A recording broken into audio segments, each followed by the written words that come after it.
Hello everyone, I'm Ramcharan, I'm head of the Election Commission. Joining me are Jeswin and Mihir, who are my co-commissioners.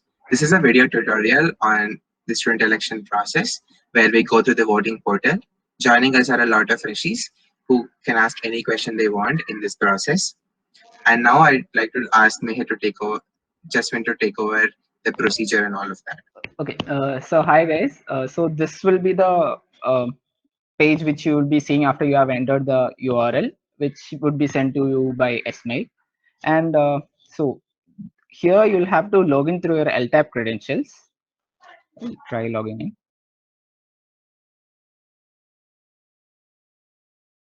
Is the roll number case sensitive? Like, do we need to put it all in small or all in capital or something like that? Yes, the form is case sensitive, so you'll have to put everything in lowercase or in small letters. So Okay. remember that. Once you fill in your LDAP credentials and enter the correct password and log in, what will happen is that you'll get a S-mail to your S-mail account with an OTP, and you have to fill that OTP in this box. Now, once you have entered the OTP and entered the portal, you have to enter correct OTP. You can see all the positions that are contested, and you'll get the opportunity to vote. So, if you are a student, for example, like Jeswin is an undergraduate in chemical engineering, you will be able to vote for 8 executive council positions, and also the including the academic affairs secretary. The research affairs secretary position is only for research scholars. And then there's an election for department legislators. So basically, we have a student legislative council, which is filled with legislators. And for example, in Jeswin's department, which is chemical engineering, there is a candidate standing, Vedasri, and he can get a chance to vote for her because he's of that department. So basically, if you Soumyadeep is from electrical, and there's a candidate from electrical engineering department, he'll vote for the electrical engineering department legislator. And if it's a research position, that person will be voting for a research legislator. Yeah, we can now go to the portal just and see what options are there for students. So have you guys voted before, any of you? Probably not. All of you are under No. 18. Yeah. No. Generally, what options that are present in our general voting is that you can either vote for a candidate or either there is no tie in some cases. But in IIT Madras, there are multiple options. So basically, the academic affairs secretary, if you look at here, there is Siddhartha Narayan, he's a candidate. There's only one candidate, so there's no competition there. But you can vote for him or you can reject him. Reject in the sense that, for example, if there are 100 votes, of which more than 50% are reject, then Siddharth Narayan might not become the secretary. And there is this option called as abstain. Can any of you guess what abstain is? Just make a wild guess.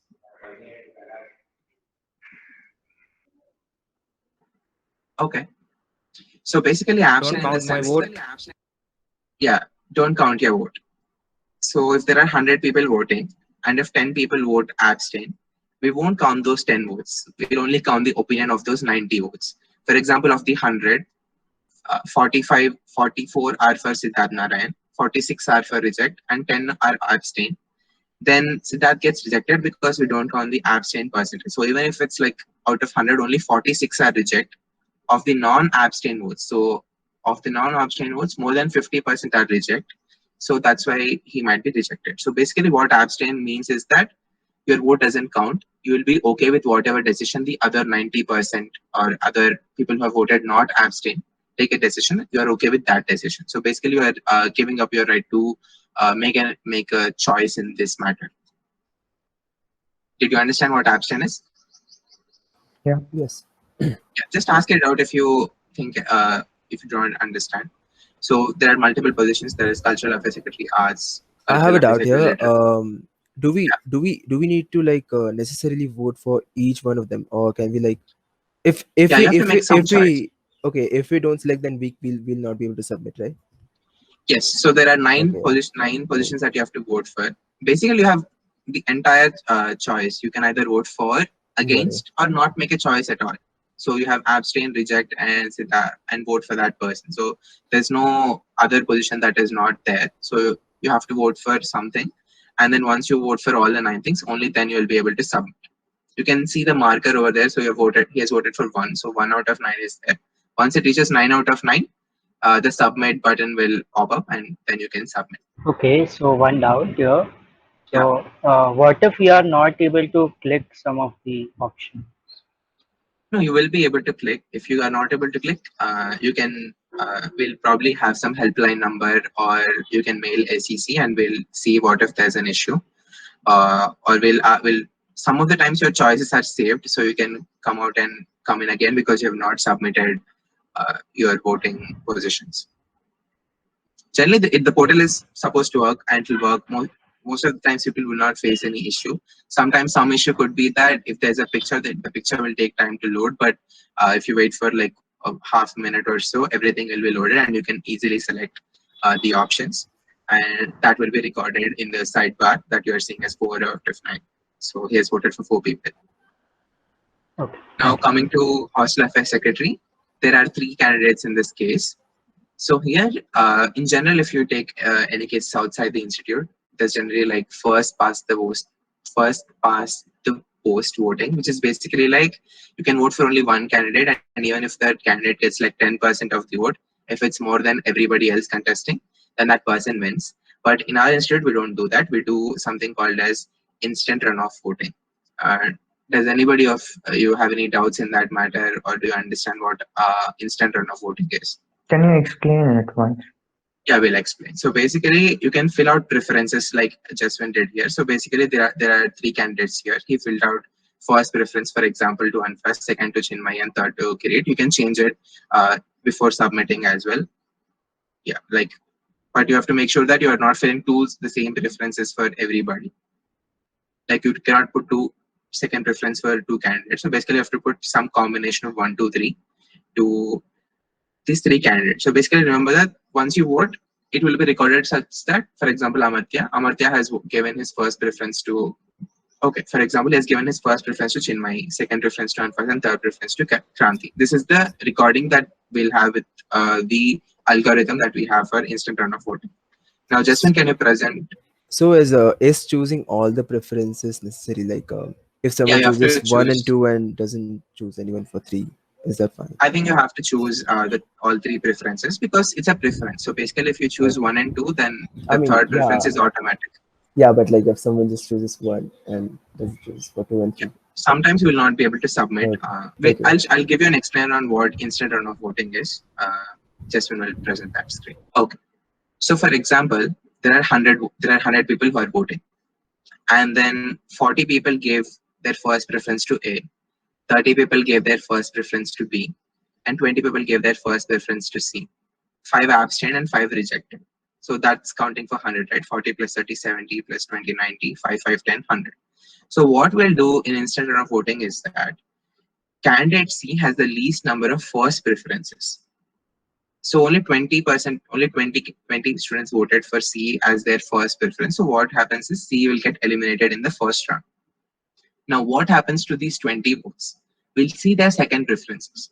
Now these 20 people might have put C as their first preference, but they'll also put some second preference, right? In that second preference, for example, if they put three of the 20 students put A as their second preference and 17 of the 20 put B as their second preference, what we'll do is we'll add these second preferences to A and B. Now, basically, in the second round, the votes A will have is 40 plus the 3 that are gained through the elimination of C. So the count is 43. And B will have 30 plus the 17 gained through elimination of C. That is 47. So at the end of this round, B has 47 and A has 43. And then now B will be declared as the winner. Now, if there are more than 3 candidates, if it's there 4 or 5, you can still do the 1, 2, 3, 4, 5 preferences. In the first round, we'll see who has the least number of first preferences, eliminate them. And whoever are their second preferences, we'll just add votes to them. And then in the next round, we'll look at the third preference. And the next round, fourth preference. So until like we get to 2 candidates. So like after adding the second preferences, whoever has the least number of votes, then they get rejected and it moves on. Yes. Okay. Yeah, it moves on until like, so basically if Just C 2 is candidates not are there. left. Yeah, until 2 candidates are left, and in 2 candidates are left, we can just see whoever has the highest number of votes and they win. Is it clear to everybody? Does anybody have any doubts? You can just turn off your mics and ask. So if it is +5 and +15, so how will they be elected? in the second preference. Okay. We have never had a tie before in the institute, but if there's a tie, we do not know what to do. But the election manual suggests that we can ask the dean of students to take a decision in that matter. But yeah, there's no mechanism for what happens if there's a tie. But I don't think we have never had a tie because there are 8,000 students in the institute, and every election, I think around 4,700 students vote. So a tie is very improbable. Even in case of a tie, I guess whoever has the most number of first preference votes, I guess they have an edge. That guy should be elected. When there are two candidates, you can just choose whoever you want, or you can reject them both, or you can abstain. And in this case, what happens is that, for example, of the 100, if 10 abstain, and then 46 reject, even if the candidate has more votes, if the sum of the two votes garnered by Adish and Srinivas is less than the reject vote, then both of them get rejected. So basically, reject votes should not be more than 4 votes, how many ever the number of candidates be. And if there are more reject votes than you are voting for a candidate, then the candidates get rejected. Great. So now you voted for all the 9 positions. You can just click on submit, or you can just recheck once if you agree with all the positions, all the decisions that you have made. Jeswin mostly abstain, so that would track. And then once you check, you can just click on submit, and that's done. Your vote will be recorded. And if you try to log in again, you will probably not be allowed to log in. And yeah, that's pretty much it. Basically, the election is going to be on April 7th. The timings will be from morning 9 to evening 9. You can go to the URL that we send, which is where the election portal exists. You can join that URL and then enter your LDAP credentials. You'll get an OTP on your S-mail. Then click that OTP in the OTP box, then log into the portal. And then you'll be able to vote based on all the restrictions and methods that are followed. And then you can submit. And one thing is that you can only vote through Firefox. Basically, you are accessing workflow through a specific proxy server, right? Yeah. So you have to use this election URL in that proxy server itself. Everyone needs to have proxy set up on their computers to vote. Yes. Right. So this is kind of a security measure. So basically, not everybody should be able to vote. Only students of IIT Madras can vote.